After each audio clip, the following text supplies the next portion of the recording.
Welcome to the All Things Nintendo podcast. I'm Brian Shea, and this is a weekly podcast to discuss all the biggest news and games from the world of Nintendo. We have officially made it to the end of 2025, and just like every other podcast in the world, it is that time. We are going to be looking back at the best that 2025 had to offer. Just like in previous years, we are going to do it as an award show, which means you are listening to the official 5th annual All Things Nintendo Awards. And to celebrate this momentous occasion, bringing back one of the all-time coolest dudes I know in this industry. He is the co-founder of Kinda Funny. It's Tim Gettys. Tim, how are you doing as we put a bow on this year? I am so happy to be back here talking to you, Brian. I love you. I love this show. I love Nintendo. I love console launch year. So I'm very excited to talk about everything that went down this year. A lot going on in 2025 for Nintendo. I mean, you got a console launch, you've got big AAA releases, you've got third-party support swelling to points that, like, I don't know if we've seen since like the beginning of the Switch 1 era. Yeah. Like it's been a pretty good year for Nintendo. Before we jump into the awards, though, wanted to talk a little bit about 2025, kind of in broad strokes. And before we get to that, though, like, what was your favorite event in 2025 that you attended? I think there's an obvious answer that immediately I go to, and we were there together. It was when we went to Paris to play Pokemon Legends ZA. That's going to be a hard one to top when they rented out the Eiffel Tower for us. But do any others pop up? Yeah, I mean, obviously that one was amazing for the experience, right? But in terms of for video games, I mean, it was the Nintendo Switch 2 launch event. Reveal event in New York, which you were at. I think my top three, I think my top three are all with you, actually. Because there's the Nintendo Switch 2 reveal event. There's the Tony Hawk's Pro Skater 3 and 4 event that we got to see Lupe Fiasco, and and we met Tony Hawk. That was incredible. And then of course the Paris trip. So we actually we hung out quite a bit this year. Yeah, and some all-timer trips. I really found all three of those so special in different ways. But to me, there's nothing. Nintendo has my heart. So there's nothing like the Nintendo console reveal event, because going into it, it really just feels like it's limitless possibilities and anything can happen. And some of your expectations are going to be met, some exceeded, and some will not be met. And I feel like this was such a fun, interesting one, and the energy was just so good. I'm very lucky that I've been in this industry long enough now that I was at the Wii U reveal event. I was at the Switch reveal event, and then I was at this one, all three in New York. And this one definitely was my favorite by far. And a lot of the reasons are games that we've been playing in the last 6 months since the release of the Switch 2. So yeah, that event was very, very, very special. Getting to hang out with Doug Bowser, who's retiring this year. A lot of big moves and shakeups at Nintendo. Yeah, I was not at the Wii U reveal event, but I did go to the Wii U midnight launch in New York. I was covering that for the website I was running at the time, and that was the first time I met Reggie, which was cool. Amazing. Yeah, Reggie, I met him at the Wii U event, but infamously, from Kind of Funny stories, for the Switch event, it was me and one of our business partners, Kevin, who we got in the elevator, and Reggie was in the elevator, and Kevin literally looked up and gasped.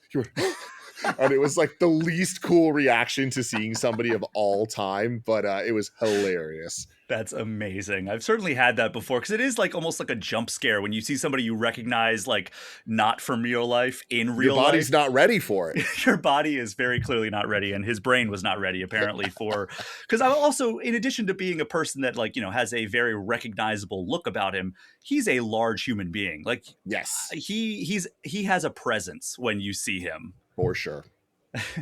So let's start there. Switch 2 is the big story for Nintendo in 2025. Just talking about the hardware itself, how do you feel about the first 6 months of this thing? Just the hardware. I mean, that's kind of hard to talk about, but for me, it's very easy, and I have a lot of thoughts. It's interesting. I've been lifelong a hardcore Nintendo fan and a hardcore tech fan, and those things very rarely play nice together. And the last decade or so has been kind of rough for your boy, just because I love playing video games. I love Nintendo games more than anything, but I also love HDR and 4K. I love my OLED TVs. I love so many things that I never thought Nintendo would even touch or talk about, or if they were going to, it was going to take years and years and years of rumors of a Switch Pro to eventually get to the Switch 2 and get this. So I kind of just needed the Switch 2 to be a Switch 1 that has better hardware and 4K support and HDR support and refresh rate, variable refresh rate, all that stuff.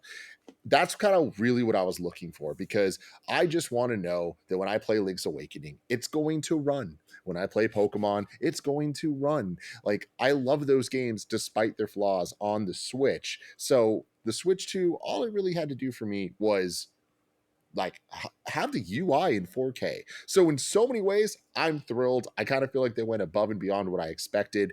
I love the bigger screen. I love how slim it all is as a handheld compared to something like the Steam Deck, which I love dearly, but there is still benefits. There are times I want to pick up my Switch 2 instead of my Steam Deck because of how portable it all is. The Joy-Con 2s with the HD rumble, I love that stuff. I think that they are a huge step up from the Joy-Con ones just because of how much bigger they are. I still don't find myself leaning towards Joy-Cons over a Pro controller in any sense, but Definitely. I am a big fan. Speaking of the Pro controller, though, love the Pro controller too. It is silky smooth. It is a peripheral that I would recommend to anybody, despite it being a little on the pricier side. I think that the battery life and quality of the analog sticks and the HD Rumble 2 make it all worth it, even if you already have a Switch 1 Pro controller.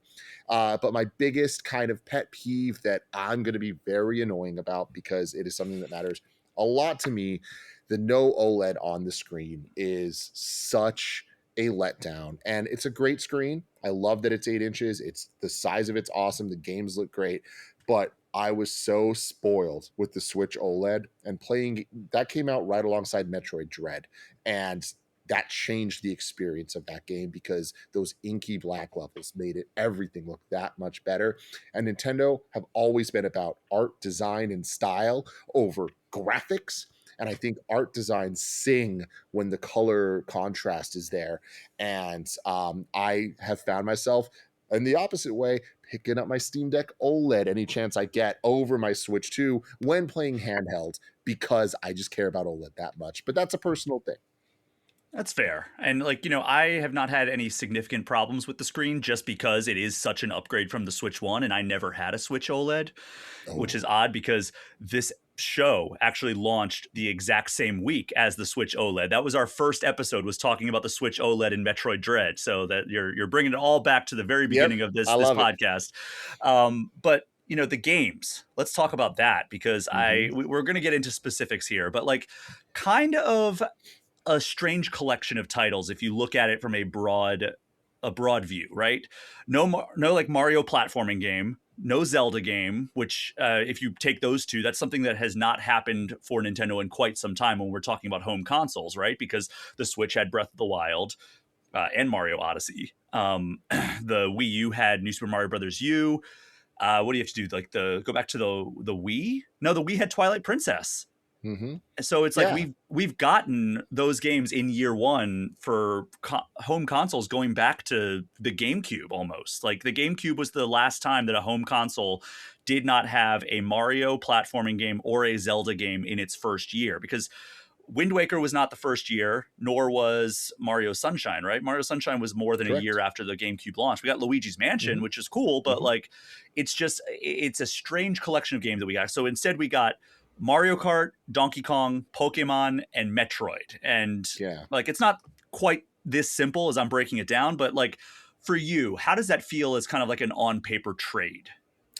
Ooh, on paper versus reality, I think are different things. And it's hard for me to talk about this while staying in one lane about, am I thinking about this from a business perspective, from a fan perspective, from a new fan perspective versus old fan perspective? There's a lot of different answers there, because personally, I am thrilled with this year of Nintendo, because I love when Nintendo can get weird. When we get the Kirby Air Riders, I love that we got Kirby Air Riders. Is it the best game ever? No, I gave it a 7 out of 10.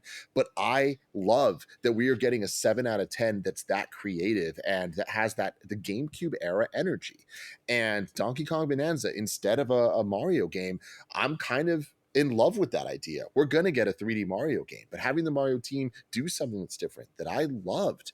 is exciting to me. And I love Donkey Kong. And this is the closest thing we've ever gotten to it, Donkey Kong Country in 3D. And then Mario Kart World. There's a lot to talk about that game in terms of, is it better than 8 Deluxe or not? We also need to remember that 8 Deluxe has been going and supported for a decade. This is a brand new game that is going to be supported for a decade and will evolve and is already evolving and changing. Probably not as fast as most people want, as even I would want. But I think that's where the business thing comes in. Of Mario Kart World was the best launch decision Nintendo could have possibly made. So I get it, and we can't act like the year one of this Switch 2 is like this make or break moment. That was true for the Switch 1. It's not true here. And the fact that they are killing it, selling as much as they are, and putting out as many games consistently. I've played more Nintendo games this year than I have the last couple years. I'm not saying that I'm playing more 9 or 10 out of 10s, but I have been really loving the Switch 2 editions of Kirby Starcraft with the Starcraft World expansion and being able to drop back into games that I love so much. You say there's no Zelda game, and sure, there's no core new Zelda, but there were the Breath of the Wild Tears of the Kingdom upgrades that make those games even better. There was Hyrule Warriors that is kind of seen as the debatably best of that series so far. Not my favorite thing, but we're getting things consistently, and I'm really excited about that. We know the next couple months, Nintendo's been very good this year about announcing things and having them actually come out within a couple months, and then announcing the next slate of things, and so on and so forth. And I think that when we look at from Switch 1 to Switch 2 and just like looking at the Switch 2 of like how exciting a first year as it is, nobody should be comparing it to Mario Odyssey and Breath of the Wild. Clearly, those clear. It was a better first year. Sure. Like, I think you'd be kind of wild to try to argue that. But when you start looking at the surrounding games, you're one of the Switch having the Rabbids game, Kingdom Battle, right? And having a ARMS and just Super Street Fighter 2 Ultra, Super Splatoon 2. Bomberman R, Splatoon 2. Like, there were games, but it's like, I do think then you start to get into this conversation that I think this year actually does win out on at the end of the day for we're not talking about the heaviest hitters category, but just more the overall experience of things I wanted to play on my Switch. And that's not even talking about all the backwards compatibility and upgrades that games got, whether it's Switch 2 editions or just performance upgrades. But I'm ranting. Last thing I want to say is I think that we get caught up in the Switch 2 and not realizing when you look at things like the PS5 or the Xbox Series X, but really just sticking with the PS5, its new games that came out like around launch time were also on PS4, and that lasted forever, you know? And here we have Metroid Prime and Pokemon Legends that are on both generations. You bringing up Zelda Twilight Princess, that was also on GameCube. Breath of the Wild also on Wii U. These generational lines mean less than they ever have. So I don't look at the year of the Switch 2 right now as what exclusives did the Switch 2 have. I look at it as what Nintendo experiences did I have on the Switch 2? And I'm very high on the experience I had. Oh, for sure. Yeah, if we were just talking exclusives, then yeah, that would remove two of the best games of the year in, Pokemon Legends ZA and Metroid Prime 4. The thing that I will say that I really love about what Nintendo has done since the start of the Switch 1 era is they really decompartmentalize their development like stable, right? Where it was like before they had the 3DS and the Wii U or the DS and the Wii, and it was like, all right, Intelligent Systems is going to design a game. Is it going to be for DS or is it going to be for Wii? And you got one or the other. So it's like sometimes you would go like months without a first party Nintendo game on your home console or your handheld. With the Switch, this is like the smartest thing they could have done when they merged their two divisions of handheld and home console. They made it so now it's like, all right, there's a new Fire Emblem coming out this month, and then next month there's a new Pokemon game coming out. It's like, yeah, those would have traditionally been on one of those places. Normally it would have been like the 3DS those would have landed on, right? A Pokemon game or a Fire Emblem game. But now they sit alongside the new mainline Mario game or the new mainline Zelda game. And it's like, you only have to, like, in order to see a fleshed out schedule of releases in the way that we've seen in Switch and Switch 2, you can only accomplish that either by a massive acquisition spree, which I don't think most people want, or by consolidating your platforms. And they did Yeah. just that. And we've seen how successful it's been for them. Like Switch owners and Switch 2 owners and Nintendo fans in general have just been eating really good over the Oh yeah. past 8-9 years. And I think that is the large thing to thank, right? Oh, 100%, right? And again, now that everything you just said is true, but we are at a point that if you have a Switch 2, you're playing things with modern technology. The like kind of Mm-hmm. baseline expectation of how these things should be performing. It's like, yeah, we're in a much better spot than we've been for a very long time, and we were already in a really good spot. I do think that you get caught up in the like, okay, but Odyssey and Breath of the Wild are debatably like two of the best games of all time.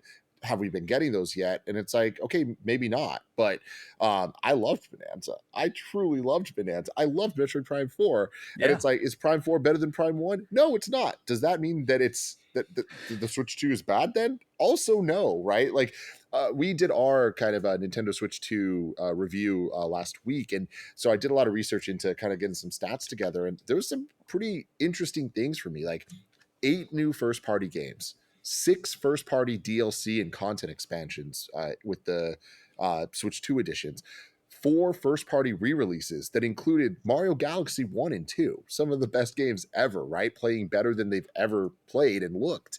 Mm-hmm. And some of the bigger things here, 3 out of 6 of the Game Awards Game of the Year nominees are on Switch, and 2 out of 6 are Switch console exclusive.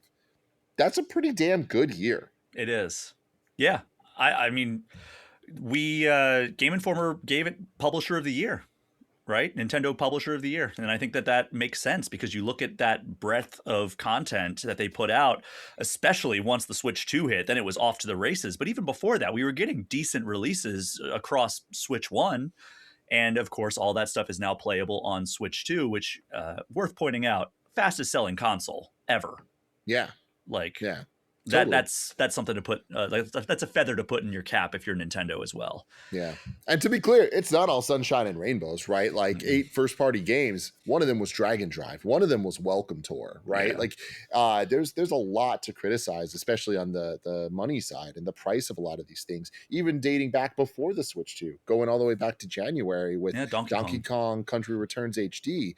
It is a crime that they charged full price for that game. That is the third re-release or second re-release, but third release of the Third game, release, yeah. and the third release has less content than the second one did, but cost more than either did. Like, and I get that's just where we're at, but that's not okay. Yeah, I would agree. So we're going to transition over to the awards and like really start celebrating this year a little bit. But before we jump into that, just a reminder, you're listening to the All Things Nintendo podcast. This show arrives in your podcast feeds completely free each and every Friday, brought to you by the fine folks who support me on Patreon. Without them, this show simply would not exist. You can join the Patreon for as little as $3 a month. That gets you access to the community Discord, which lets you hang with fellow listeners of the show. But there's also $5 and $10 tiers to get you early and ad-free episodes, plus shout-outs at the end of every show. Just go to patreon.com and search All Things Nintendo. It's only because of the wonderful folks who support this show that it is able to continue each and every week. Tim, I said we were going to jump into some positivity, but before we do that, I've been critical of the Game Awards for kind of looking the other direction for like some of the hardships that the industry has faced over the past several years. And I did want to touch on that just a little bit because unfortunately we did continue to see layoffs and studio Ugh. closures throughout 2025. This year, I think most notably Square Enix, Microsoft, and EA had some pretty big layoffs that were pretty impactful. I know people at all of those companies who are no longer there because of these collections of layoffs. Crystal Dynamics, Eidos Crystal Montreal, the Dynamics, list goes yeah. on. Yeah, I know several studios are kind of in like closure watch right now, or like they've put their entire staff on redundancy notice, which is just harrowing, especially around the holidays. And then on top of that, EA was acquired by an investment group that was led by the Kingdom of Saudi Arabia, which certainly raises a lot of red flags. There's all this drama going on with Warner Brothers right now, which by the time this episode airs could be completely different than it is right now as we're recording this. But either way, it's going to be bad. Yeah, It's either not way, going to be good news. it's the harbinger of something terrible that's probably going to impact people who have no say in any of this stuff, which is just awful. Also, tactile bad things like cancellations for big games that were on the way, like an unannounced live service God of War game, Mhm. the announced Wonder Woman game. There was a Titanfall extraction shooter that was canceled. The Black Perfect Panther Dark. game, Perfect Dark, Contraband, Everwild. The list goes on. It was just these are just like the highlights of the games that were canceled in 2025 due to these closures and consolidations and restructurings and acquisitions. Uh, I will say though, I was looking at the numbers to kind of spin this in a more positive direction. It does seem like things slowed down ever so slightly in the realm of layoffs and closures.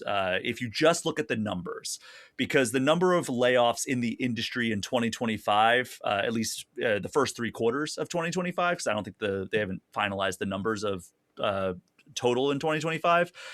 Those 3 quarters only add up to slightly more than Q1 2024 alone. However, those numbers were boosted by those massive layoffs that I already mentioned, most of which was Microsoft, but EA and Square Yeah. Enix also had quite a huge list of layoffs. And then also you have to take into account, the job market is incredibly difficult right now, and it's already flooded with people who are already looking for jobs that were previously laid off in 2022, 2023, and 2024. Just keeps snowballing and getting bigger and bigger, the pool of candidates, which makes it harder for everybody.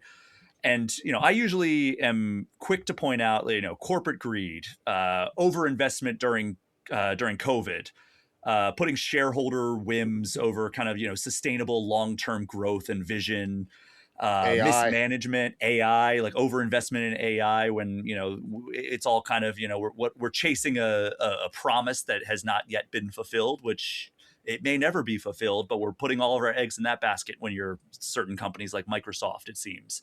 But I will say, with the way the economy has been just across the board in 2025, and not to mention so many of these developers and publishers being directly impacted by the Trump administration tariffs, and how pretty much every other industry has looked in 2025, I don't know if for the first time in many years, if the games industry was substantially worse than everybody else in the field, Oh which man. is not exactly a high watermark to Yeah. hang our hat on. I But don't like, know that I would agree with that. Mainly because maybe just simply in terms of layoffs, but it's like when we start talking about the mergers and acquisitions and mhm. what I think this year it's the writings on the wall where it's like let's wait till next year when it is a repeat of last year. Not that this year already wasn't to some extent. I don't know. I'm feeling pretty bad. I'm Yeah. feeling pretty bad. Now, for me to try to spin it in a positive way, I do think that this year has the most highlights that go completely against that when you look at things like Hollow Knight Silksong and Hades 2, to an extent, Expedition 33. We're seeing people take control into their own hands of how games are going to come out, how they're going to be priced, and we're seeing a lot of amazing situations there with a commitment to we are staying this small team. We're not going to balloon to a point that we need to worry about layoffs and all that. And hey, all that's best laid plans. But Mhm. I do think that this year, Blueprint's another great example. Like there are so many games from smaller teams that are not Peak is another great example. Small Mhm. teams that are finding critical community and sales success, and that's awesome. But when the big guys are all falling apart, that is terrifying. We need a system that allows people to be supporting things. Xbox keeps making decisions that are putting themselves in worse and worse and worse positions, and man, it's scary because if Xbox is gone, the games industry is worse off. There are less Oh yeah. places to play games and buy games, and less people pushing and putting money into marketing games. It's a story for another time. No, I agree with you 100% there. Definitely not trying to trivialize all the people who've lost their jobs. I'm just saying, like, whenever I go to a friend gathering, and it's not in the games industry these days, I feel like it's a different person coming up to me in a different industry every single time, whether it's healthcare, or IT, or tech, or, you name it. And they're like, oh, yeah, we had layoffs at my company like last week. Here in Minneapolis, we have more Fortune 500 companies than any other major metropolitan area in the US. and Target being one of the biggest ones. And of course there are extenuating circumstances with that, but they just had huge rounds of layoffs. And I know some people who work in the healthcare field. It's like, yeah, my entire team was just told that we're at risk for layoffs. And it's like, this is impacting a lot of people, not just in the games industry. And on top of that, the government's kind of withholding unemployment numbers, which makes it like, oh, how bad are those numbers right now? Very Because bad. It's very bad. Yeah, it's harrowing. Yes. But yeah, just wanted to touch on that because like I said, I've been critical of other award shows such as the Game Awards that don't even try to address it, even though many of the people who are often to blame for those problems are right in that room with him while he's doing that presentation. And I think even just a tacit acknowledgement of like, hey, things are bad. So many people who have the capability to make things even a little bit better, if not completely fix it, are in the room tonight. And I would call upon people who do have that power to work to improve the situation, because if people keep leaving this industry en masse the way that they have been because they can't find work, or they lost their job and they just don't have it in them to go through another round of layoffs like a year or two later, which I've been there. I considered when Game Informer closed down, I was like, is this just the end of my time in games media? And thankfully that ended up not being the case because I absolutely love what I do. But like, I think that there has to be a call to action for some of these people who are in charge and do have some control of the destiny of these studios, because people are going to eventually just get tired of it. And like, nobody's going to, like, new talent is not going to come into the industry to replace the talent that we lose, because like there's no stability over the last several years, and we need that stability to attract the talent, and we need the talent to make the games. And to that point, I do agree with everything you just said. I just want to add, 2 years ago, Baldur's Gate 3 won at the Game Awards, and in their speech, they addressed this to an extent. Last year, Astrobot wins. They addressed this to an extent. This year, it's probably going to be Expedition 33, and I have a feeling they'll have something to say. So, well, people listening to this episode will know because this is coming out after the Game Awards. But let's pivot to celebrating things rather than being, on a down note here. So we talked about the Switch's 2017, where, we got Breath of the Wild, Mario Odyssey, Splatoon 2, God, Mario Kart 8 Deluxe. We talked about not comparing the Switch 2 first year to the Switch 1. But like, I think that like the thing that I most notice when you compare the Switch 2 first year to the Switch 1 was Nintendo was almost giving they were giving lip service to these long dormant franchises, right? It's hard to see Mario Kart as a long dormant franchise, but it was the first Mario Kart game in 11 years. We got our first Donkey Kong 3D platformer in 26 years. We got our first Metroid Prime game in 18 plus years, and a full 8 plus years after it was announced to boot.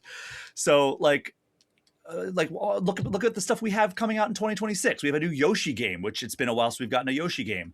New Rhythm Heaven, new Tomodachi Life, and it's like, I think that Kirby Air Riders. Kirby Air Riders, yeah. Who saw that coming? Nobody. Like, I guess if we count like Yoshi, because the last Yoshi game was Crafted World, which was pre-pandemic. 2018.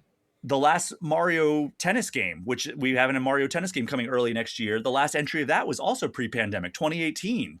Like, obviously some of these names are huge. I mean, we got, a handful of things like Pokemon, which, that always helps having the biggest entertainment franchise on the planet coming to your system exclusively. But like, I really did think that like the Switch 2's first year was very, very good. But where are these heavy hitting new console mainstays?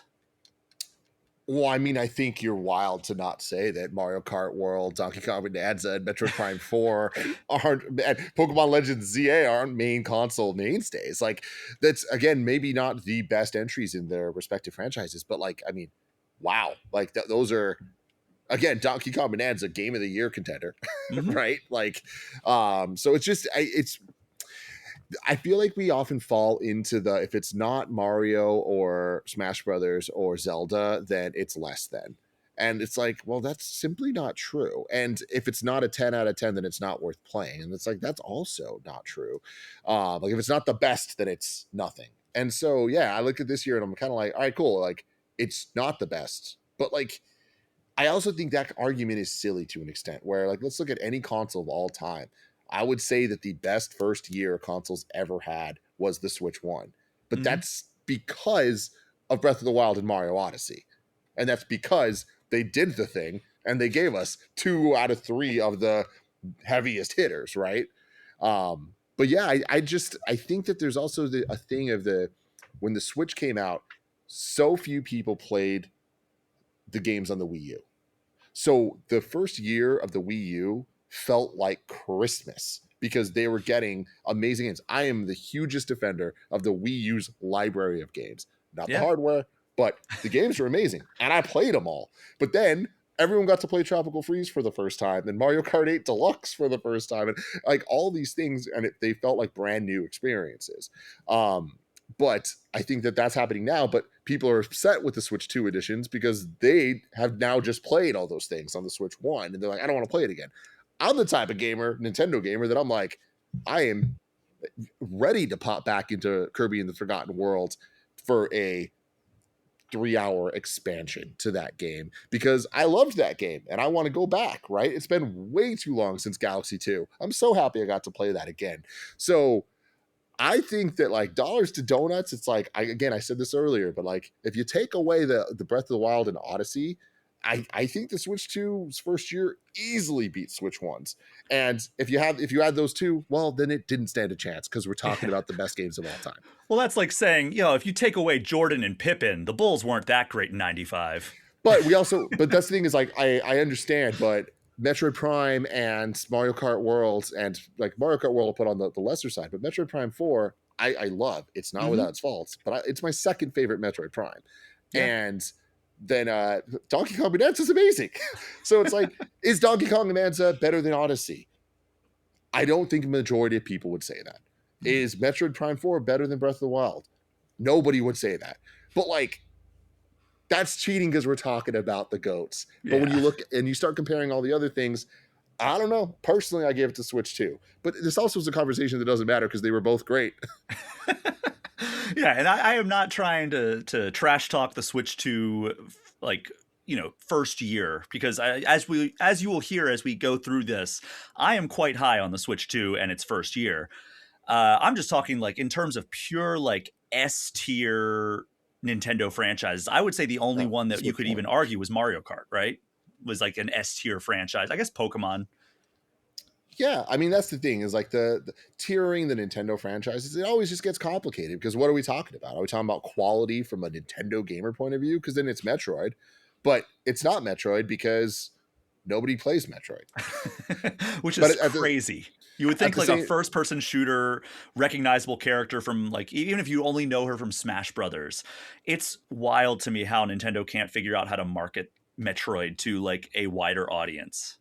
They don't want it. I mean, that's the thing is it's like, it's not a first person shooter. It's a first person adventure game. And that's like, that's the thing is it's like, and then when you add more Halo-esque elements to it, which it always kind of had, then the Metroid fans get mad. It's there's no winning there except to just make the thing. And I love that they made the thing. I loved it. But yeah, it is the S tier conversation. Like we got a Pokemon Legends EA people are really into. I'm not as into it as the last couple entries, but yeah, man, it's a funny thing where I would say that I had a 9 out of 10 year with the Switch 2, despite it being filled with a lot of 7.5s. But that's very fair. But that's the thing is like my experience was so amazing, even though the games overall were just really good. But there was so many really good games consistently that I was playing that I'm like, I'm really having a blast. And that's not talking about the peaks that I had with Mario Kart or with Donkey Kong Bonanza and Metroid Prime.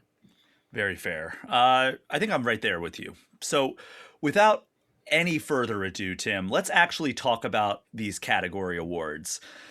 Just to clarify, if a game came out in a previous year, but it arrived on either Switch or Switch 2 in 2025, it qualifies. Okay.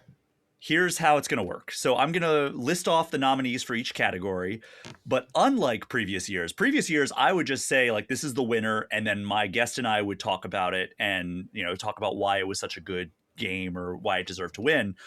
Unlike previous years, Tim, you and I are going to break down the category before we collectively arrive on a I winner love it. here. I love it. Let's do it. I think it's going to make for a more collaborative experience, more varied conversation instead of just me picking the winner and that's all we talk about. So we'll try it out this year, see how it goes. And if it doesn't work out, which I don't think it's not going to work out, but we'll see how we like it. Let's do it. All right, so let's start off with our first category, and this is one that it's either feast or famine, I feel like, depending on the year. This year, I would say it's a little bit closer to feast, and that is best strategy or simulation. So nominees I have here are Final Fantasy Tactics: The Ivalice Chronicles, Power Wash Simulator 2, Sid Meier's Civilization 7, Teenage Mutant Ninja Turtles Tactical Takedown, and 2 Point Museum. So, Tim, which of those are you drawn to immediately? I mean, I think it's Final Fantasy. I don't want to say that just because it is a remake, and like I don't want to give as much love to that. I'd rather give it to something new, like Tactical Takedown, the Turtles game. I am a huge fan of that team, and I thought they made something really special with that game. I don't know that it really is award winning though. Like I feel like I wouldn't give that a best of. 2 Point is something that I didn't play, but I know it's amazing. It is. Yeah. I mean, I tried 2 Point Campus and 2 Point Hospital, and I was like, yeah, that's fun. 2 Point Museum, they leveled up. Like it is, I think, the best simulation game of the year, and I think it's pretty easy. However, it's hard to beat Final Fantasy Tactics finally being available, and like we're lumping in simulation and strategy into the same genre, which I don't even know if that makes sense. I know other places do it, and that's why I kind of did it. But like Final Fantasy Tactics, I have not played this version of it, but I mean it's an all-time great game, and it's hard not to want to give this award to that. So I mean, do you have any objections to us handing it over to Final Fantasy? I do not. I played about 5 hours of it. I love Final Fantasy Tactics, the original. 5 hours into this, the VO adds so much. I'm not the biggest fan of the updated art style, but that's a personal thing. But I'm with you. Let's give it to Final Fantasy. All right. So Final Fantasy Tactics: The Ivalice Chronicles gets the first All Things Nintendo 2025 award. Now we're moving on to one of the heavy-hitting categories here, Tim. Best action game. Oh, man. So I have my answer. Here are the nominees. You may say that, but like this is a stacked division. Hades 2, Hyrule Warriors Age of Imprisonment, Marvel Cosmic Invasion, Metroid Prime 4 Beyond, and Shinobi Art of Vengeance are the 5 nominees. A distinct lack of Hollow Knight Silksong. That might be in another category. Yes, and I kind of like that because it's Hades 2 with a bullet as far as I'm concerned. I love most of the games you mentioned there. I think Shinobi Art of Vengeance is a absolute pleasure to play. Donkey Kong Bonanza, I wouldn't give that the props for action necessarily. And Hades 2 to me is just an all-time. It's a 10 out of 10 perfect experience that like I could play that game literally forever. That is an island game for me of just let me go, let's have some fun. And a lot of that comes back to the action gameplay. Yeah, I mean, every single game in this category is phenomenal, right? Like Metroid Prime 4, I think it's going to win some awards later on, but it's hard to top Hades 2. Shinobi Art of Vengeance, I think that's a top 3 game of the year for me. Like I love Shinobi Art of Vengeance. Marvel Cosmic Invasion is like a dream come true game for me as a diehard Marvel fan. I love the old beat 'em ups. I love tribute games. I love TMNT Shredder's Revenge. This is like the exact thing I wanted from them like after that game. And Hyrule Warriors Age of Imprisonment, I think that's maybe the weakest link in this category, but it's still a very fun game. I'm not the biggest Musu guy. But overall, it's a very fun experience. But yeah, I think we've got to give it to Hades 2. I think so. And I also, like you said, dream game for me, Marvel Cosmic Invasion. And I really, really love that game. I think at the end of the day, I was a little let down by it in comparison to Shredder's Revenge. I think that the implementation of the Marvel 90s fighting game style with a beat 'em up was excellent. But I think that the longer you go in that game, it starts to give up on new ideas. and I was pretty let down by the last couple levels. Whereas with Shredder's Revenge, I think that game just ratcheted up with its creativity and what they were giving us. Still love it. Highly recommend playing it. But I think if we're giving awards, it's Hades 2. With a All shout out right. to Shinobi. Absolutely. Shinobi Art of Vengeance, just an incredible experience that I think everybody who's an action gamer should check out. But Hades 2 takes it home. And on to the next category, Tim. We are at Best RPG. And another pretty stacked category here. So we've got Cyberpunk 2077 Ultimate Edition, Octopath Traveler 0, Persona 3 Reload, Pokemon Legends ZA, and Xenoblade Chronicles X Definitive Edition. This is so funny and it's very interesting because since this is Nintendo exclusive, it's missing Kingdom Come Deliverance 2 and Final or Claire Expedition Obscure, 33, yeah. right? So it's like it's a very different conversation. I'm going to be honest, I don't think that this is one I am overly qualified to talk about based on the submissions here. So I've played 3 out of the 5 all the way to credits. Cyberpunk 2077, Persona 3 Reload, and Pokemon Legends ZA are the 3 of this category that I've played to credits. I admittedly have not ever really been a Xenoblade fan. I've tried a couple of the games and I've kind of bounced off it, but I've been told they're phenomenal and I trust everybody who tells me that. And I would like to really have the chance to devote time to it. And I unfortunately have not had a chance to boot up Octopath Traveler 0, but I do know it is a quality experience. Greg Miller's game of the year so far. Wow, Octopath that Traveler is 0. so. Yeah. I'm glad it's nominated. It's not going to win based on the panel here.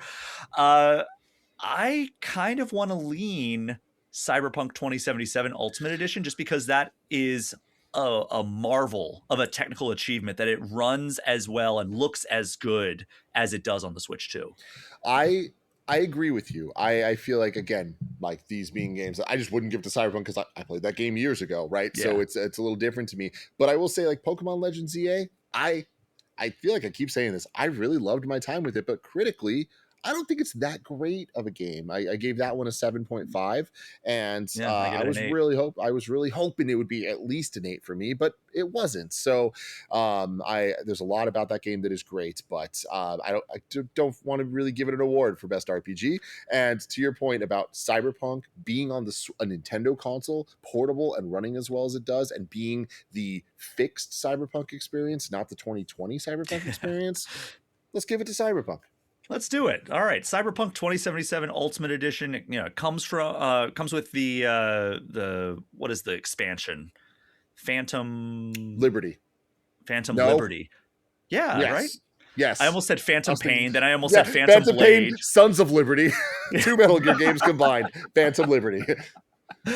All right, so we're moving on to another stacked category, Tim. Best platforming game. This is a category too hard. that I think Nintendo almost always has representation in this, and this year's no different. So best platforming game nominees are Donkey Kong Bonanza, Donkey Kong Country Returns HD, Hollow Knight Silksong, Little Nightmares 3, and Pac-Man World 2 Repack. I think there's only 2 choices in this one. Yeah, I agree. Shouts to Pac-Man just for the nostalgia and all that, but like we ain't giving that the award. But man, are those top 2 entries, Donkey Kong Bonanza and Hollow Knight Silksong? I think we're in agreement that those are the 2 to choose from here. Yeah, definitely. It's funny. I struggle with this because Hollow Knight Silksong to me, I don't think of as an action game and I don't think of as a platforming game, even though it very much is both of those things. Like that's what it is. If there was a Metroidvania category, that would kind of change things for me. Donkey Kong is clearly it's a platformer, but I also don't necessarily think it's that platforming is its strongest aspect. But maybe I'm wrong about that because some of my favorite parts of that game are the 2D nostalgia levels and the 3D challenge levels. So because there's no Metroidvania category, I would lean Hollow Knight Silksong on this one. It is an expertly designed platforming game. So much of the challenges are platforming based and getting around the map. And that is just as fun as the action, which is incredible. Very I'm tough for leaning the me. other way. I'm actually leaning Okay. Donkey Kong. I Okay. think Donkey Kong Bonanza is it's not as good as Mario Odyssey, which is fine because Mario Odyssey is arguably the best 3D Mario game ever released. And if it's not your favorite favorite 3D Mario game released, it's probably in the top 2 or 3.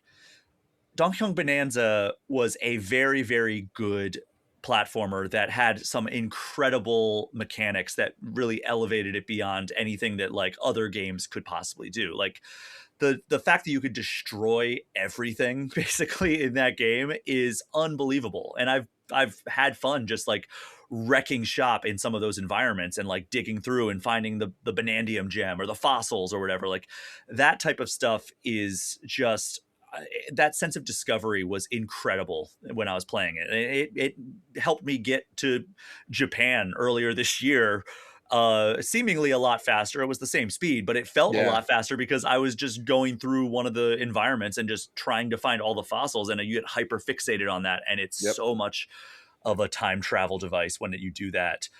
Uh, That's so funny because for me, that exact experience was me going to Paris to see you playing Hollow Knight Silk Song. um, I I'm am not gonna happy. argue you. I'm not gonna argue. Like I feel like I love both so much. I think both are incredible platformers that do things differently. And I could argue and fight for Hollow Knight Silk Song because I truly believe that there's it's worth winning.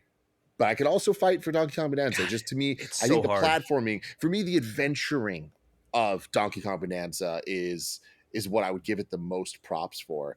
But yeah, man, I'm not mad at Donkey Kong, not at all. Let's give it to Hollow Knight. Let's give it to Hollow Knight. I think that's a game that people have been waiting so long for. And it It, delivered. and it delivered. Exactly. So I'm fine giving it to Hollow Knight. I think both of those games, like they were neck and neck. It was not even a competition for who was going to be in third, really, right? Like it was like Yeah, this game, and then the field. Like, yeah. and I mean, you know the categories coming up. I don't. So if you think that Hollow Knight just belongs here over Donkey Kong, I'll trust you. But it's tough, man. But all right, let's keep going. Best fighting game. This one was a little bit of oh, a weaker year, but there are some yeah. options here since we're focused squarely on the Switch and Switch 2.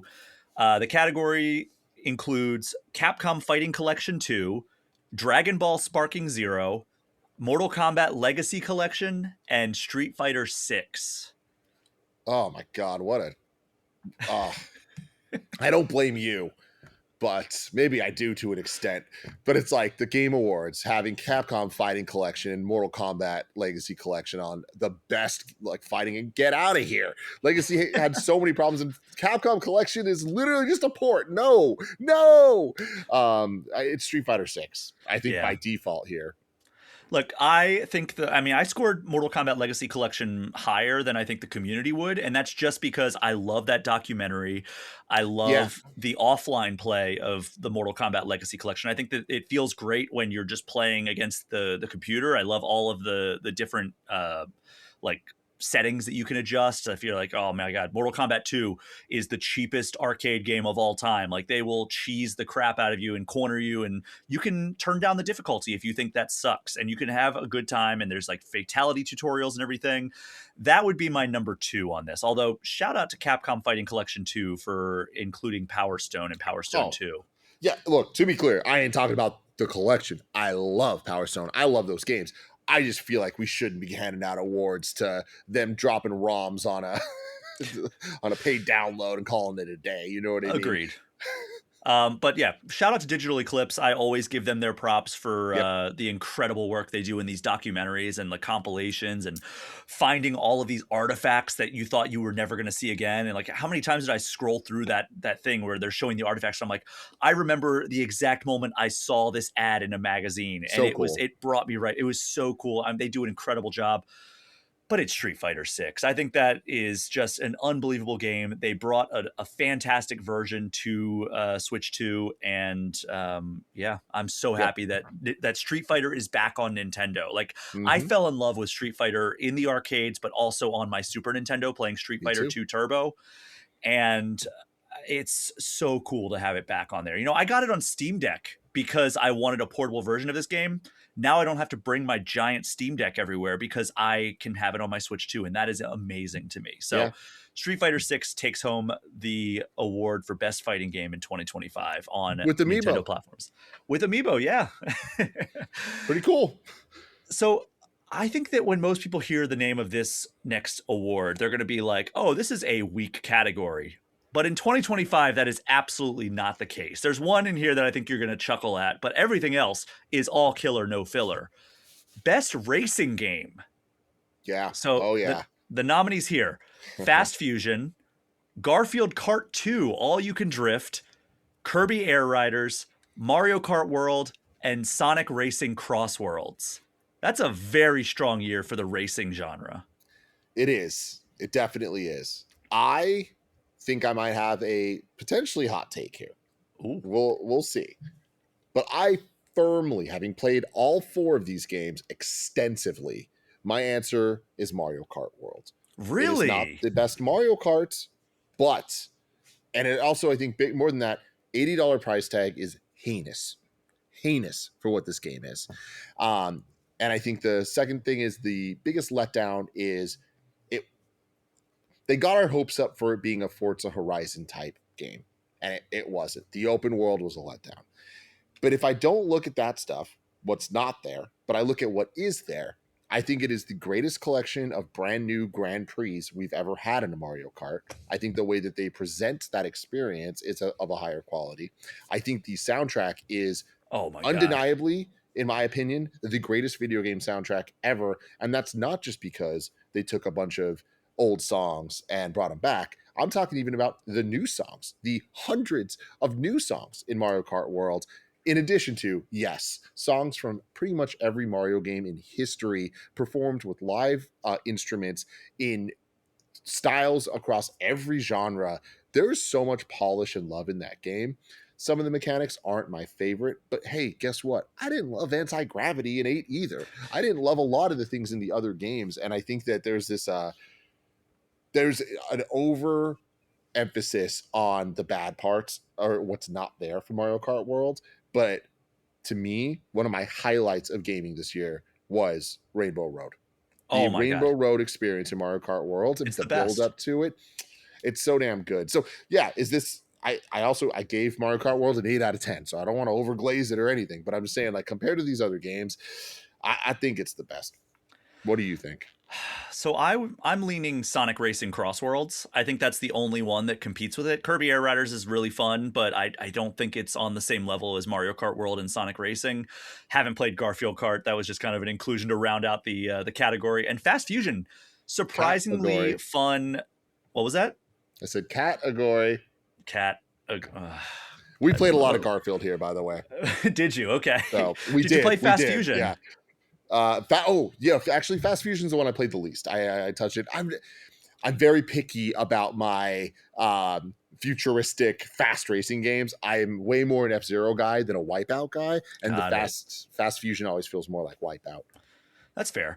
I like Sonic Racing Cross Worlds. I think that the game feels more focused, right? Like it's not the big open world. The feature set feels a lot less than Mario Kart World, but I do think that, like, the gimmick is top tier. I think it's one of the best gimmicks in a kart racer ever. The level, like, changing midway through, and then you go somewhere else and play a different track. The customization is great. I could do without the crossover stuff, but I guess it's right there in the name. They kind of want to have, like, hey, SpongeBob and the Ninja Turtles and Joker from Persona 5 is here, and, like, all that stuff. Like, I'll probably just always play as Sonic, Knuckles, Tails, or, like, Metal Sonic or Shadow or something. But, like, I think that it has an incredible roster. It has great tracks. It has fantastic mechanics, a better gimmick than Mario Kart World.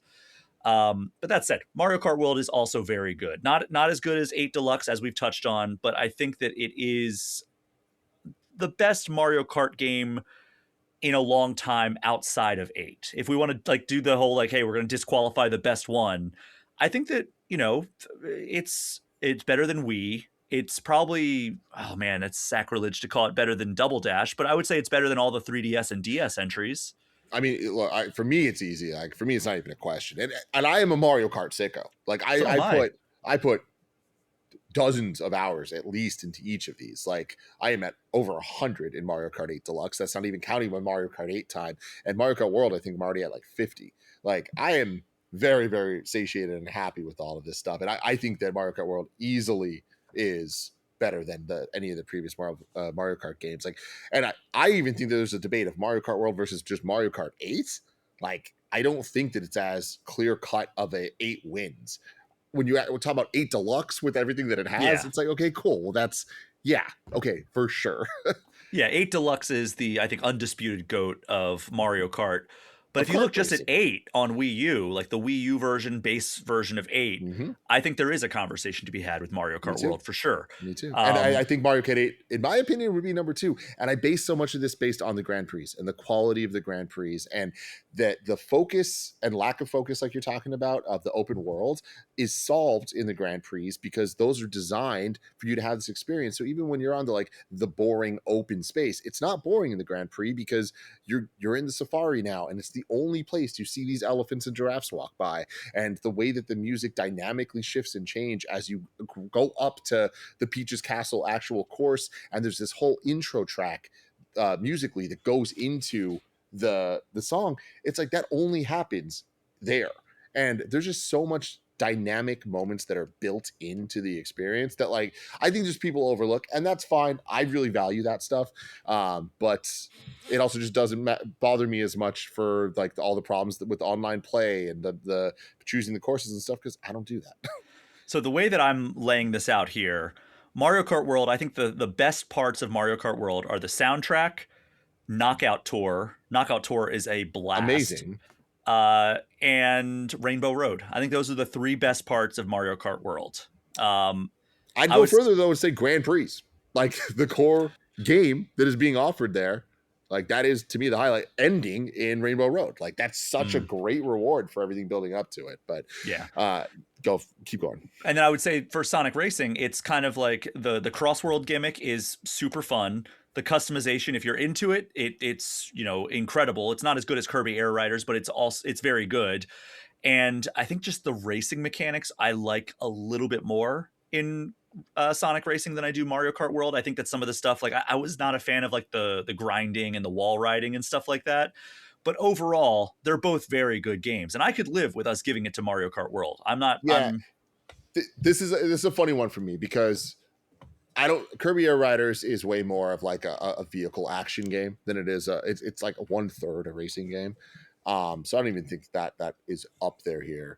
The other ones are kind of good here and there, but yeah, it is between the two. In my mind, there's just simply no debate because I understand the quality and I love Sonic. I want this clear. Like, you know this about me. I love Sonic games. I love Sonic racing games, but I do think that there's just a level of polish and like game feel to Kart that it's a personal preference thing. I could never give it to Crossworlds. I know this is the year that people can make the argument for it, but I will say I want to abstain from this because this is your show, and I don't want to get in the way of Sonic Crossworlds because I support Crossworlds getting the support that it has. I give it a 7 out of 10, playing it extensively, but other people disagree. And if there's ever going to be a year that Sonic beats Mario in the kart racing thing, it's this, and let's give him some flowers. All right, let's go with Sonic Racing Cross Worlds then.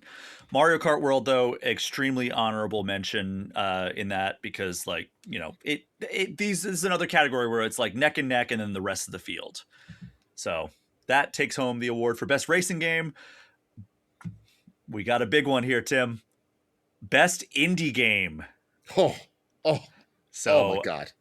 2 extremely heavy hitters that have already taken home awards, but joining them. So we got 3 other games joining them in this category. So nominees are Ball X Pit, Hades 2, Hollow Knight Silksong, Morsels, and UFO 50.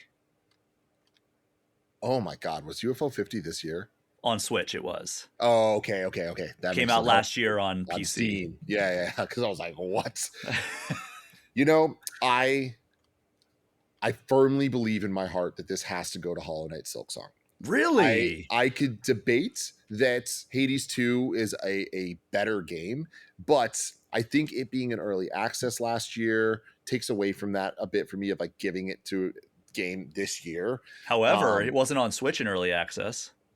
Okay, I guess that is true, and it is a console exclusive, so that's some a little bit more edge to that. But what they pulled off with Silk Song is nothing less of incredible, and it being priced the way that it is, the every aspect of that game being as high quality as it is, it's so damn special. I personally wish the runbacks were a lot less. I wish that there were more options to tone down some of the stuff that, like, despite developer intent, I think lessen the game.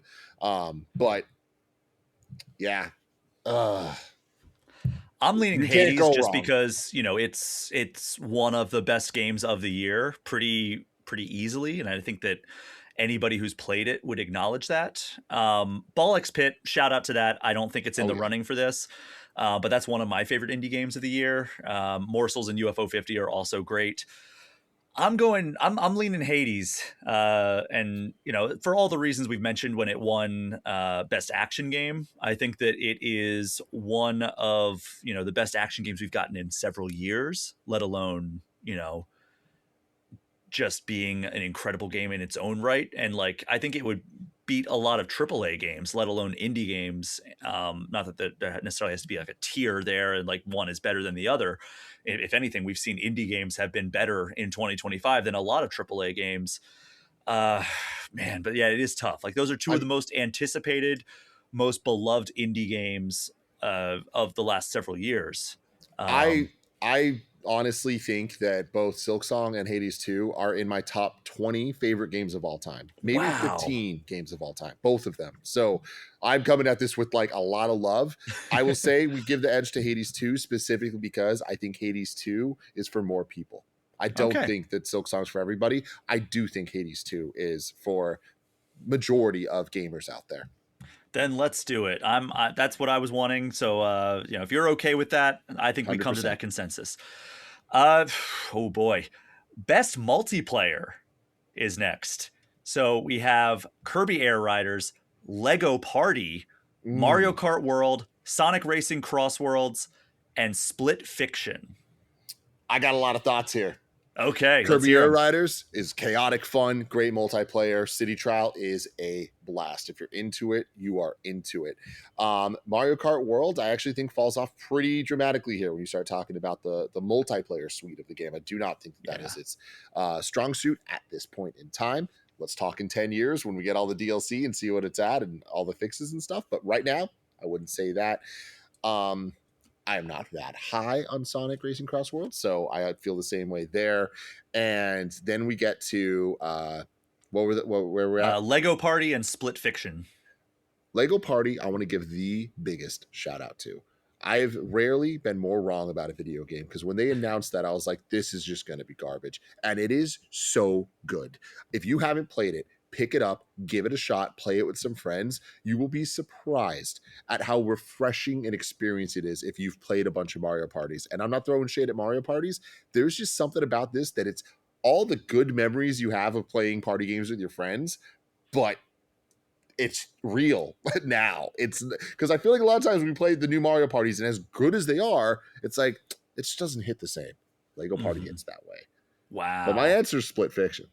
Yeah, I have not played Split Fiction, but I've heard nothing but incredible things about it. And, it has to be multiplayer. It's not even like a single player option, right? Like, Yep. there's like no way to play this single player. Yeah. So, Runs great on the Switch too. I think that it being multiplayer name of the game is so special. I love Haze Light. I love games that are designed this way, and these are so special. I don't think this hits the highs of It Takes Two overall, but very big fan of Split Fiction. It is in my top 10 games of this year, but I think it is a great multiplayer game, and it would be my pick. I do want to shout out one. I mean, we already shouted it out about Mario Kart World, but Knockout Tour is just unbelievable. But Yes. everything else in the multiplayer suite is a little bit lackluster, and hopefully they do address that. I know there's a lot of outrage in the community about like the formats of the races. Like, do we want three lap races, or do we want like kind of like the more like point A to point B races? So there are some problems to be addressed there. Sonic Racing, the multiplayer suite is fine. It's cool that you can do like custom rule sets and everything. But based on all of this stuff that you're saying and Split Fiction being the multiplayer game that it is, we've got to give it to that. So let's do that. All right, we're coming up on some of the final categories here, But before we get to the real heavy hitters, we got best compilation, baby. And Ooh-wee, we've love got that. Capcom Fighting Collection 2, Oh, yeah. Gex Trilogy, Lunar Remastered Collection, Mortal Kombat Legacy Collection, and Yu-Gi-Oh! Early Days Collection. I just want to say I'm so happy all of these exist. I think that it's very, very cool. You were saying this earlier about Digital Eclipse, and you're absolutely right. I double down on everything you're saying. Like the level of effort they put into chronicling and archiving all of the amazing history of these games is so damn special. My pick would be Capcom. I think that they've been really on a run with these fighting collections. They've been keeping me really happy. The games play great. All the online rollback netcode, all that stuff. They're just like really delivering everything that the fighting game fans would want with that in a fantastic presentation. So I think that Lunar's the one that I have no experience with at all. The Gex stuff I was pretty let down by, honestly, but also those games are just fine. Like those are blockbuster rentals from the 90s that you had your fun with for the weekend, but like I didn't love them. So yeah, I go Capcom.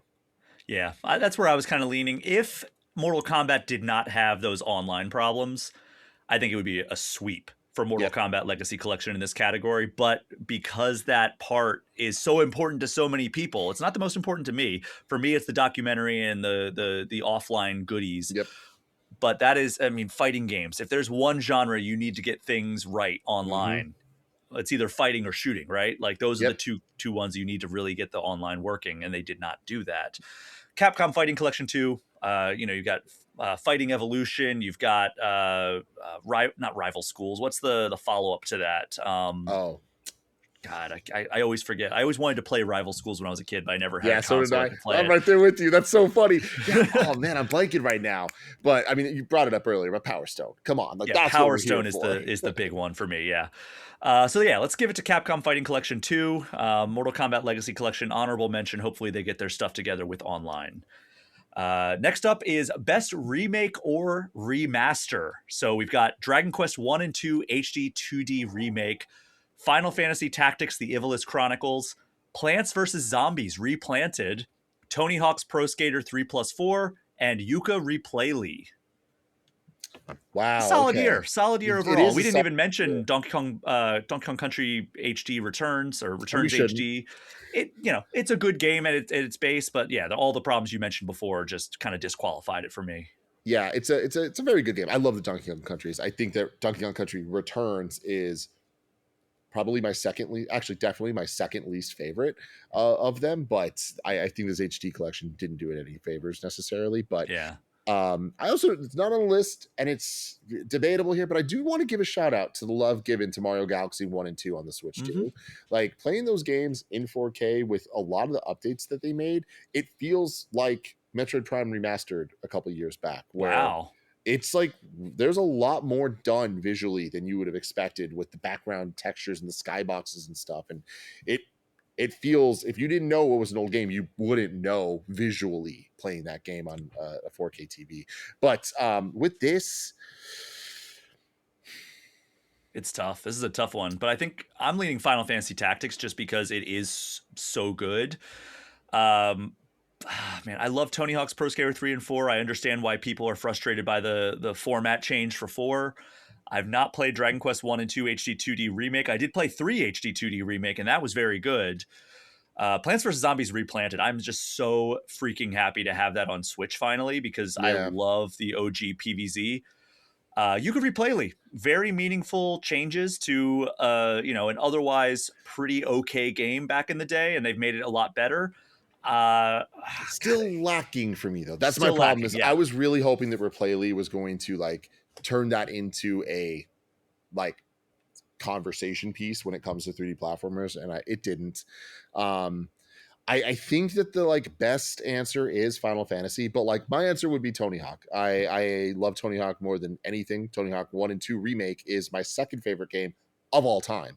Mm. And I don't think that 3 and 4 Remake hits those highs but not for the reasons that I think a lot of people are mad of it because how much they didn't do 4's career mode. I really couldn't care less about that stuff. Like it being being a 3 map pack to me, I'm like, that's how I wanted this to go. But there was just something overall lacking about it compared to 1 and 2 to me. But I would vote for that. Okay, so you're voting for Tony Hawk. I'm voting for Tony Hawk personally. Okay. But I think that the best answer is Final Fantasy Tactics. I just feel like that's less fun. We gave Final Fantasy I was ready to like just sign, seal, and deliver Final Fantasy Tactics for this category because it probably is objectively the best remake. Yeah. But for both of us, being Yeah. giant Tony Hawk's Pro Skater fans, like I was raised on 1 through 4. Mm-hmm. I'm gonna go Tony Hawk's Pro Skater 3 and 4. I love that, man, because yeah, we harp on all the negatives about that game a lot, but it's like, let's talk about the new levels, right? Water Park was awesome. The Backstage Hollywood level was great. Pinball was super cool and fun. It felt like it had the Neversoft energy of Tony Hawk games. Like, yeah, I don't feel bad about giving it to it at all. Let's do it. You know what? Let's go against the grain. Tony Hawk's Pro Skater 3 and 4 gets best remake or remaster. I think we got a couple fun ones here before we get to like the final awards. Best Switch 2 update. So we've got 5 games that received a Switch 2 update, and we are going to choose a winner from this category. So Kirby and the Forgotten Land, The Legend of Zelda Tears of the Kingdom, Pokemon Scarlet and Violet, Sonic X Shadow Generations, and Super Mario Party Jamboree. So definitely not that one.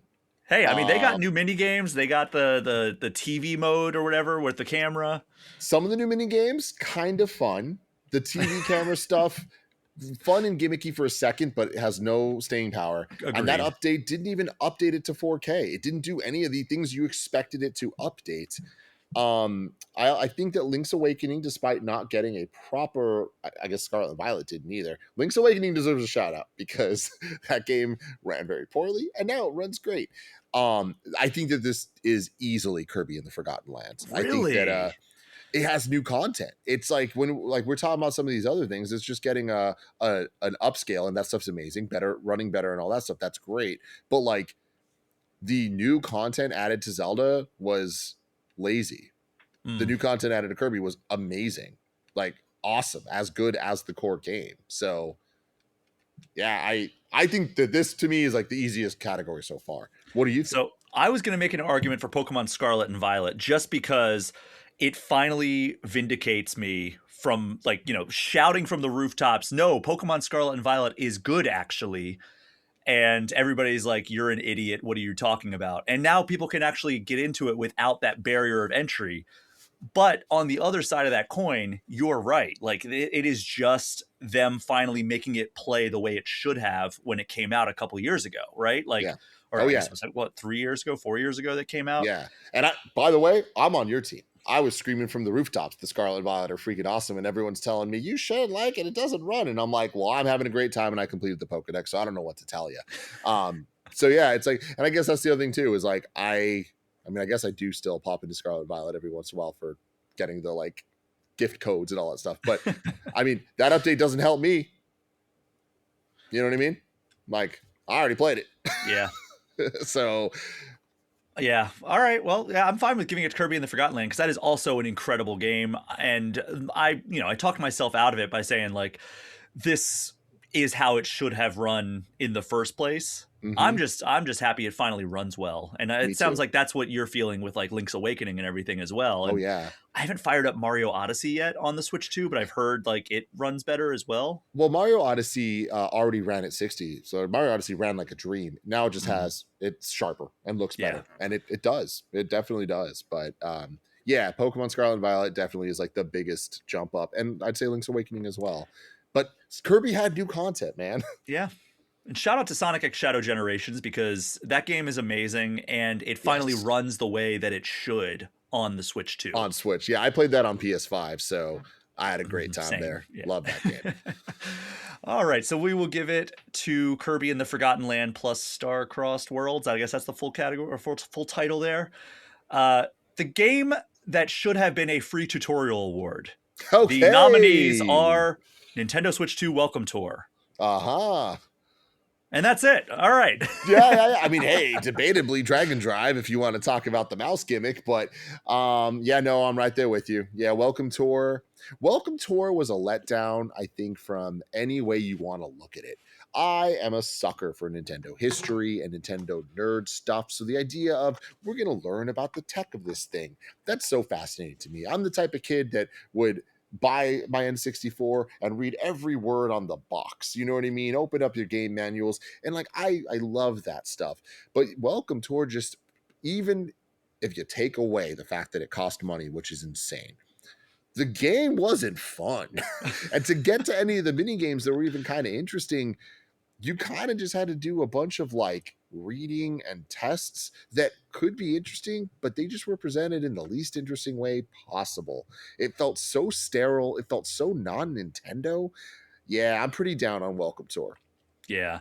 Dragon Drive was whatever, but Welcome Tour, I mean, I've talked about it on this show several times. Several of my guests have talked about it who were at the Switch 2 reveal event, and the room full of media professionals busting out laughing with Doug Bowser in the room when they said it will be available as a paid piece of software. That's going to stick with me for a while. Oh yeah, for sure.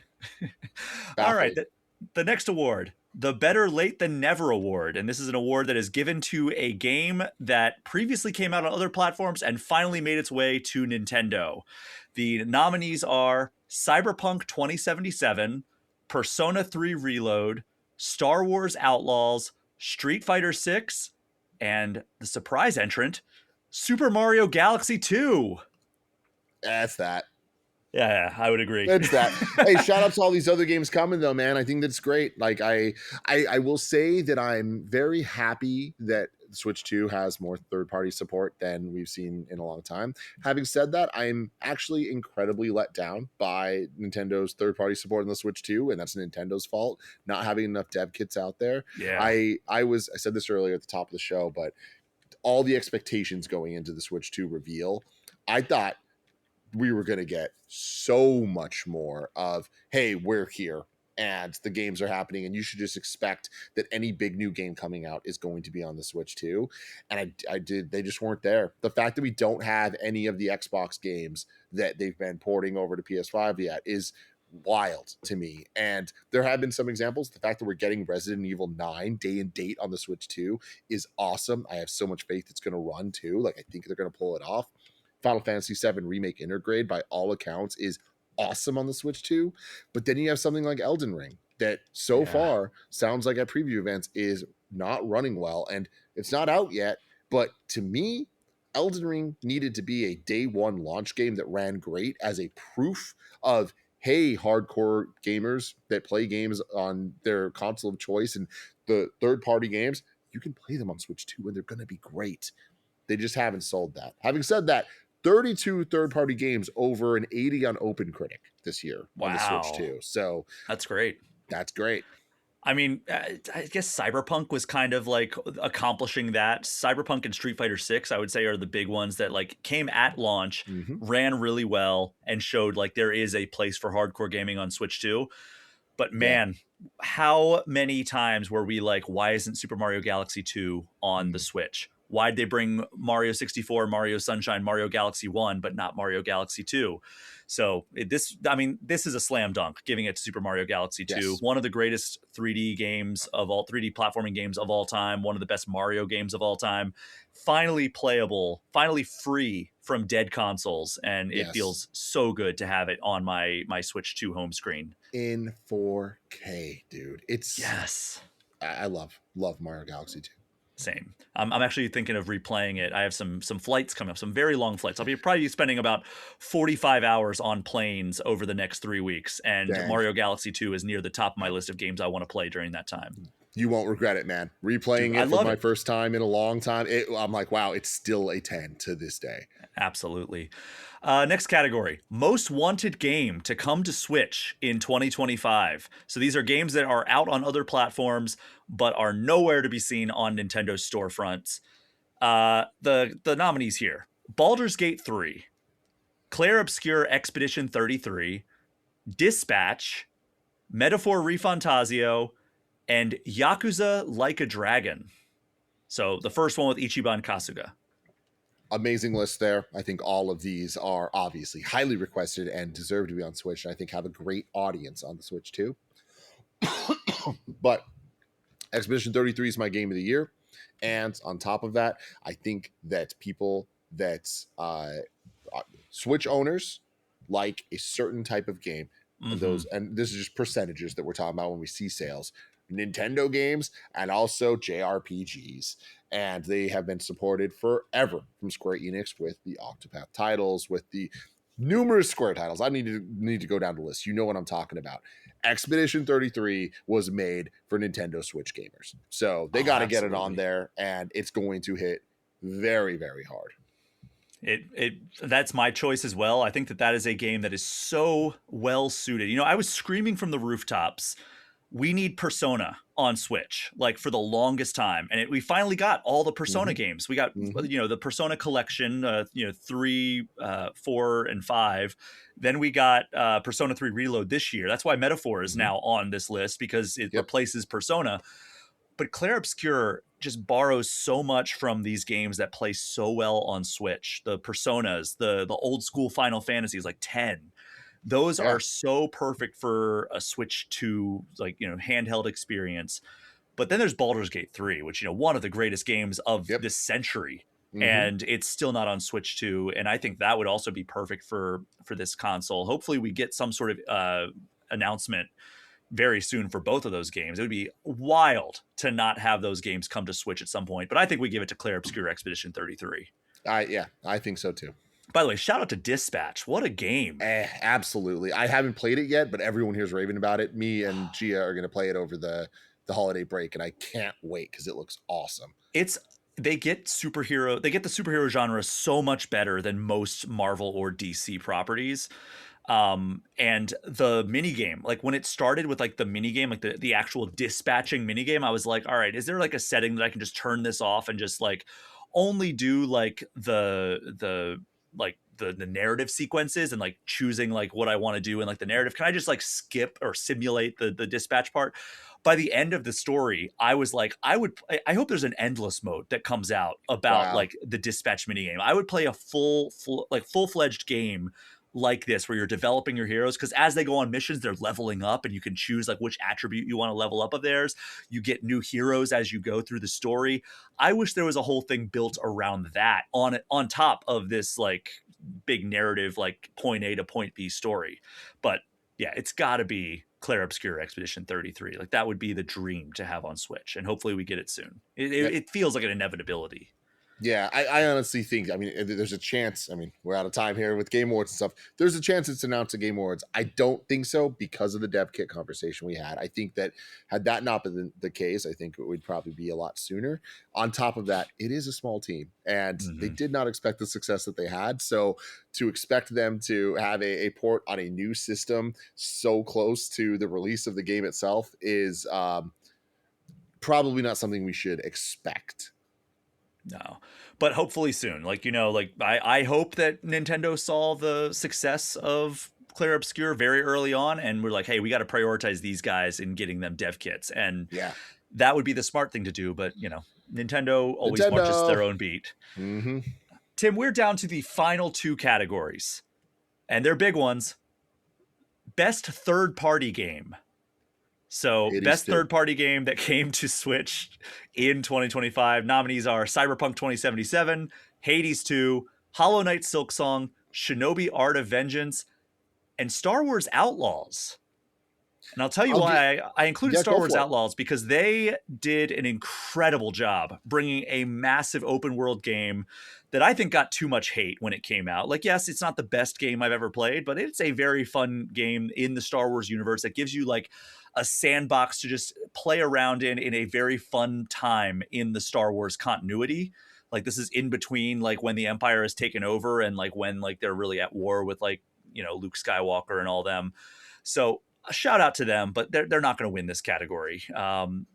Cyberpunk 2077, like we've said, incredible launch title for the Switch 2. It really threw the flag in the ground saying like, hey, this system can handle high powered experiences, hardcore gaming experiences, massive sprawling, technically impressive RPGs.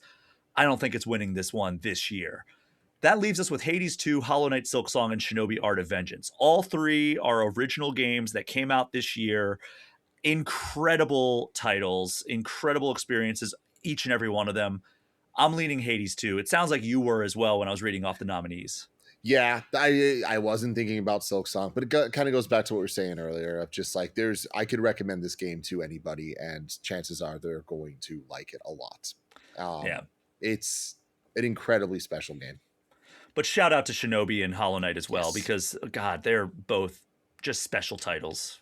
And I feel like not enough people have jumped on board with Shinobi as I think it deserves. Hollow Knight and Hades have gotten a lot of attention this year.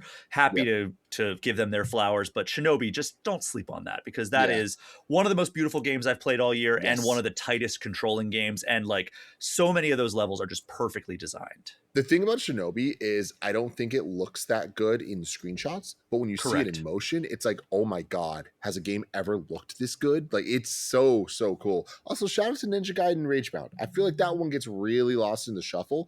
But regardless, we're talking about Hades 2 here.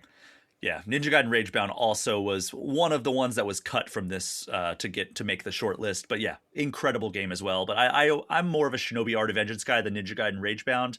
Both are very good. But yeah, we're giving this one to Hades 2, which leaves us the final category. It's the big one, Best Nintendo Game of 2025.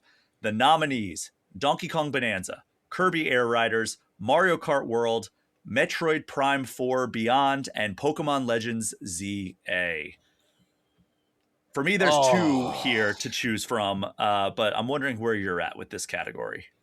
There are two to choose from, but really there's one to choose from. The two to Oh, choose from are Metroid Prime 4 and Donkey Kong Bonanza.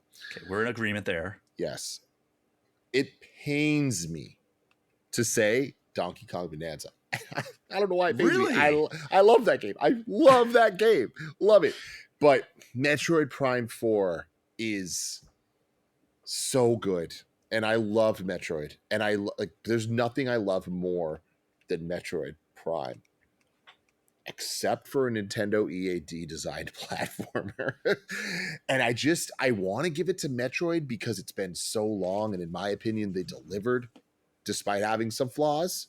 But no Metroid Prime's perfect. But I think that Yeah. Donkey Kong Bonanza, it is the better game. Like I gave Bonanza a 10, and I gave Metroid a 9. And I know both of those scores are higher than I think a lot of people have given them. I stand by it. My biggest thing about Donkey Kong Bonanza and why I would give it a 10 is people's biggest complaints is that some of the levels like blend together, and that a lot of the like the digging and stuff can feel samey. To me, the experience, I like 100% in games that I love.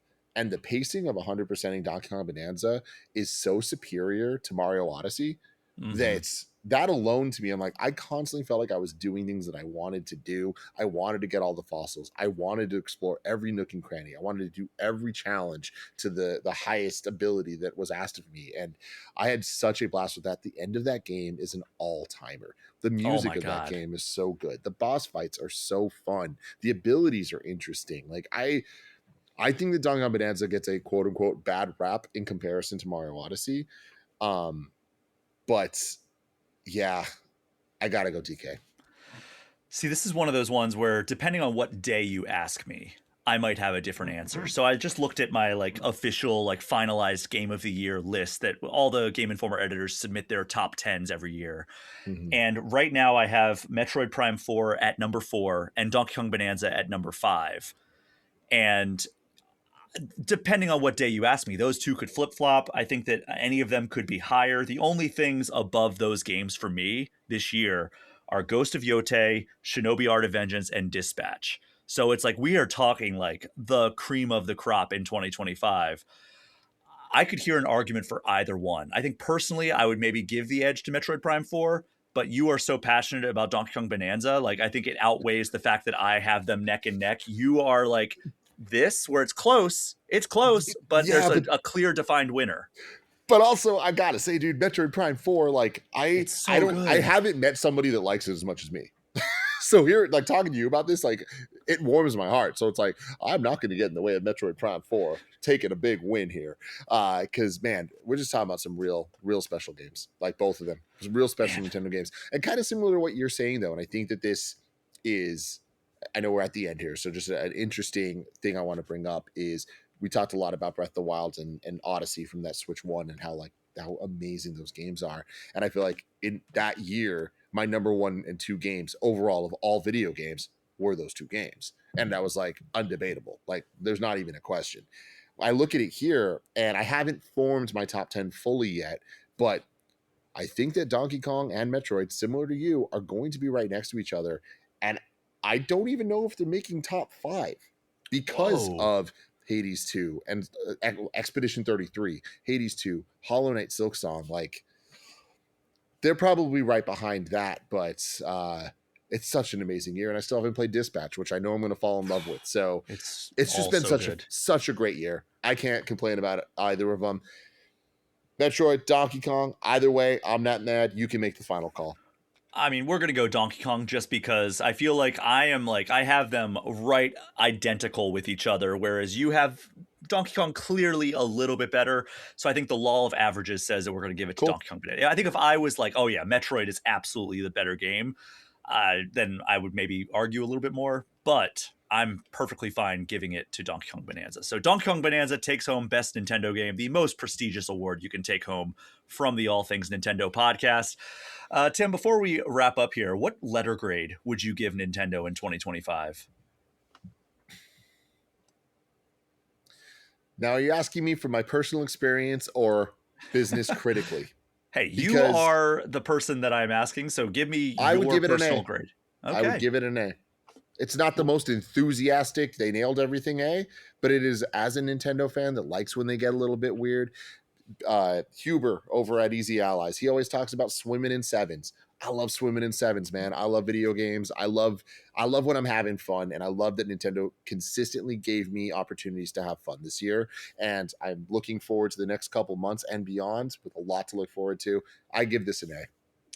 I'm at A-, but still. Oh, if we can do A-, I'll go A-.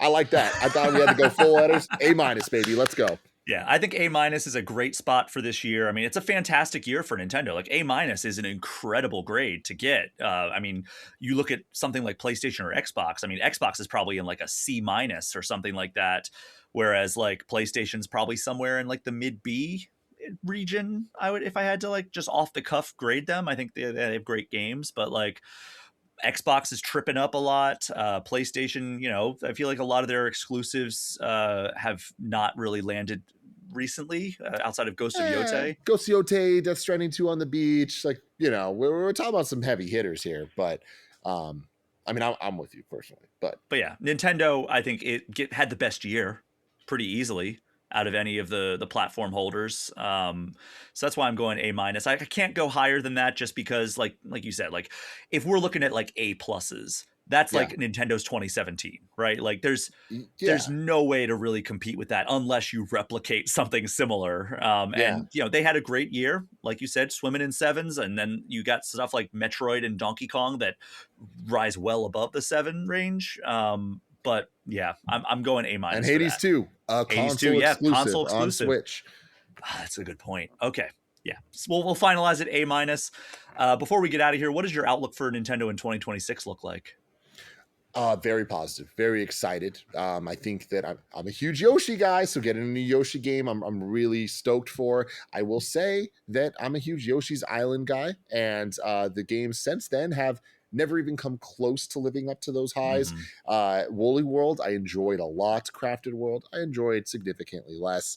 I'm hoping that Mysterious Book gets us back on track, and everything I'm seeing so far, I'm pretty excited for. So, and also, I love the Switch 2 edition. So the fact that we're getting more Mario Wonder, I'm very excited for that. And that Animal Crossing spring. I'm not a big Animal Crossing guy, but like again, just thinking about the health of Nintendo, I think that that's really exciting for them. But yeah, I am more excited about what we don't know next year because I'm expecting we're going to get some really, really good stuff. Absolutely. And peeking behind the curtain here for people listening to this episode, next week's show will be all about the future of Nintendo and looking forward to 2026 and where we're heading there. I'll have another special guest for that. But that wraps up this final 2025 episode of All Things Nintendo. Tim, thank you so much for joining me for this celebration of the last year. Thank you, man. Always a pleasure. I would love to be here as often as you'll have me. Well, I will have you back as soon as possible. Thank you so much to everyone for listening. As you know, my Patreon and the associated Discord server are the best ways to get any questions or comments in, but you can also get in touch with me at brian@allthingsnintendo.com or hit me up on Blue Sky or Instagram at Brian P. Shea. Tim, what do you have to plug on the way out? Oh, you can just follow me at Tim Gettys pretty much everywhere. And just check out Kinda Funny Games. We talk about video games every single day live on Twitch and YouTube. Cover the news, cover reviews, cover fun stuff. It's a good time. It's the best time. Kinda Funny Games. Check them out. Amazing place. That is our show for this week. Thank you again so much for listening and supporting throughout 2025. I hope you've had a great holiday with your friends, family, loved ones. Take care. We'll see you in 2026.